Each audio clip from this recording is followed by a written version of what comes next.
अच्छा, purification of water में ना हमारे पास 4 स्टेप होते हैं ना जब आप लार्ज स्केल पे प्योरीफिकेशन ऑफ वाटर करते हो।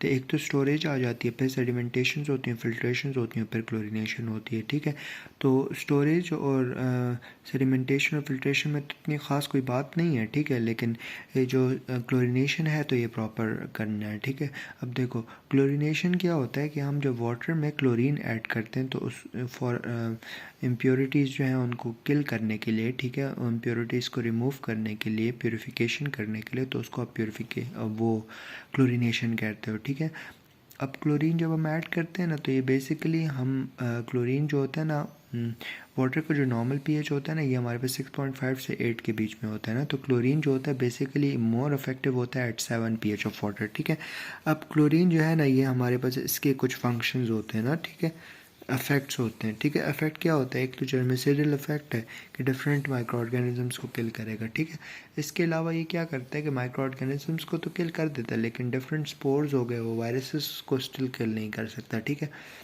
फिर ये हमारे पास करता है ऑक्सीडेशन ऑफ डिफरेंट सब्सटेंसेस, जैसे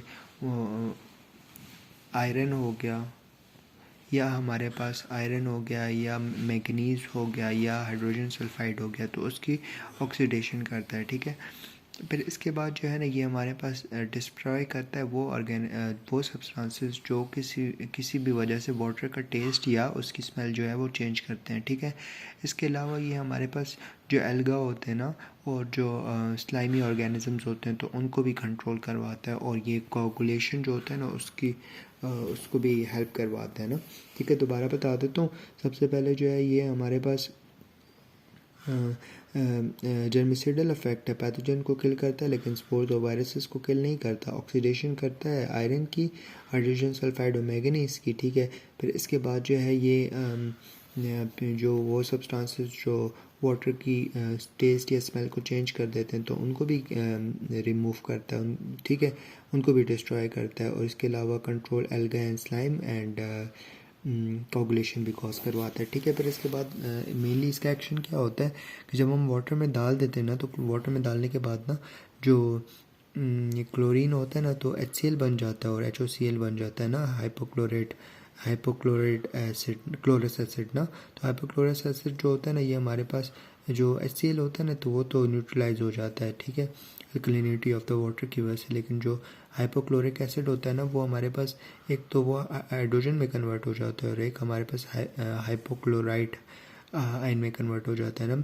तो जो बेसिकली जो क्लोरीन का जो एक्शन होता है ना, तो एक HOCl की वजह से होता है ज़्यादातर, और OCl की वजह से, हाइपोक्लोराइट आयन की वजह से भी थोड़ा बहुत होता है। ठीक है, अब हम आते हैं ये प्रिंसिपल ऑफ क्लोरीनेशन ना। प्रिंसिपल ये होता है कि 7 pH पे नॉर्मली अच्छे से काम करता है। ठीक है, पानी को टर्बेट नहीं होना चाहिए। ठीक है, दूसरी बात ये है कि पानी जो है ना वो एस्टिमेट हमने लगाना है कि कितना हम लोगों ने क्लोरीन ऐड करना है फॉर गिवन पानी में। ठीक है, फिर इसके बाद हमारे पास नेक्स्ट पॉइंट आता है कि 1 आवर तक हमने एटलीस्ट क्लोरीन को पानी में छोड़ना है। ठीक है, फिर नेक्स्ट पॉइंट ये आता है कि हमारे पास मिनिमम रिकमेंडेड कंसंट्रेशन होगी, minimum recommended concentration for the free chlorine. ठीक है, तो वो वैल्यू कितनी होगी, वो हमारे पास होगी 0.5 mg/लीटर। ठीक है, फिर इसके बाद हमारे पास आती है डिमांड क्लोरीन। डिमांड क्लोरीन वो होती है कि जो आपने एडेड क्लोरीन है उससे जब आप माइनस कर दो रेजिजुअल क्लोरीन को, तो उसकी डिमांड क्लोरीन आ जाती है। तो डिमांड क्लोरीन जो है वो प्रॉपर प्रेजेंट होनी चाहिए। ठीक है, अब आ जाते हैं क्लोरीनेशन के डिफरेंट मेथड से ना। तो एक बायोगैस मेथड है, एक फ्लोरामीन मेथड है जिसमें हमने क्लोरीन एंड अमोनिया ऐड किया, और एक हमारे पास परक्लोराम मेथड होता है। ठीक है, जिसमें हम कैल्शियम ऐड करते हैं। फिर आप क्लोरीन डिमांड तो मैं बता चुका हूँ ना कि कितनी आप क्लोरीन ऐड करते हो। ठीक है, जो मतलब जितनी डिमांड होती है ना वाटर की, तो उसको आप क्लोरीन डिमांड कहते हो। तो ऑब्वियसली हम लोग थोड़ा तो ज़्यादा क्लोरीन ऐड करते हैं। ठीक है, तो chlorine added minus the residual chlorine, तो ये हमारे पास क्लोरीन डिमांड है। ठीक है, फिर इसके बाद आते हैं ब्रेक पॉइंट क्लोरीनेशन ना। ब्रेक पॉइंट क्लोरीनेशन क्या होती है, देखो हमारे पास जब हम क्लोरीन और अमोनिया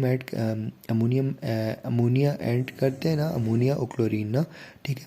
तो जब क्या होता है कि हमारे पास सबसे पहले तो हमारे पास क्लोरामीन बनता है, ठीक है, और क्लोरामीन की पीक बन जाती है, ठीक है। फिर उसके बाद क्या होता है कि क्लोरामीन की पीक तो बन गई है, ठीक है, लेकिन कुछ टाइम बाद हमारे पास क्लोरामीन की डिग्रेडेशन स्टार्ट हो जाती है और वाटर क्लीन अप होना शुरू हो जाता है। और फिर एक पॉइंट आता है जिसको हम ब्रेक पॉइंट कहते हैं, ठीक है, फ्लोरिनेशन का, जिसमें पानी सारा का सारा साफ़ हो जाता है। अगर हम एक्स्ट्रा और क्लोरीन डालेंगे तो वो रेजिडुअल फ्री फॉर्म में रहना शुरू हो जाएगा, लाइक वो मज़ीद जो है वो पानी की सफाई नहीं करेगा, उसको ब्रेक पॉइंट कहते हैं, ठीक है। फिर इसके बाद आ जाते हैं हम लोग सुपर सेचुरेशन, ठीक है, सुपर क्लोरिनेशन। सुपर क्लोरिनेशन में ये होता है जब हमारे पास हेविली पोल्यूटेड वाटर हो ना, तो उसमें हम सुपर क्लोरिनेशन करते हैं कि हम इतना एक्सेसिव अमाउंट में क्लोरीन डाल देते हैं, ठीक है, तो पानी साफ़ हो जाता है, जो एक्स्ट्रा क्लोरीन होता है वो हम रिमूव कर देते हैं, ठीक है। फिर इसके बाद हमारे पास आते हैं टेस्ट फॉर फ्री क्लोरीन। तो फ्री क्लोरीन के लिए हम लोग जो टेस्ट करते हैं, एक तो हमारे पास है ऑर्थोलिडीन टेस्ट, ऑर्थोलिडीन टेस्ट है, फिर ऑर्थोलिडीन आर्सेनेट है और स्टार्च आयोडीन टेस्ट है, ठीक है। That's it with done with the chlorination. If you guys have any question you guys are ask. Thank you, जज़ाकल्लाह खैर।